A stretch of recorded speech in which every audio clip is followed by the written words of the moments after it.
we were just gonna hand crank. So we tried hand crank. That sucks. Okay, especially when you're doing a whole deer. So we took the handle off. The handle went right here. Found a V-belt. Hooked up to this motor. Attached it all to this 2x12 and what have you. And now we got a proper grinder. So there's one little oil hole here. I oiled the motor.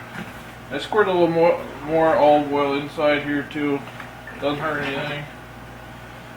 You want a little fat on your meat when you're grinding, because if you don't, it won't grind as nice. Fat creates lubrication, you know, just like the oil. So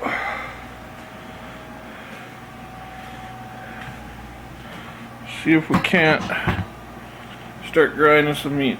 Oh, another reason why this is kind of a weak motor, why I'm using a weak motor, is if someone's stupid enough to stick their hand in there, or if a bone goes in or something, although there's no bones, but if something goes in there, it'll stop. It ain't gonna take your hand off as easily. You'll see what I mean in a second. Grab some of my ready to go meat.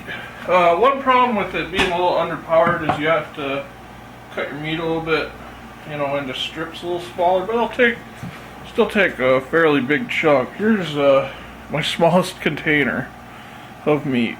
This is oh, I don't know, there must be 10 pounds in there or something. It's pretty heavy. Alright, so let's fire her up and start grinding some venison here. Got my catch pan here. Tends to want to fall back here, so you always want to keep this nice and clean.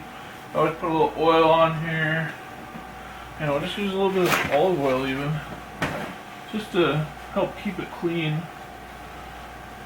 You know, makes it easier to clean. It's like an old cutting board. There we go.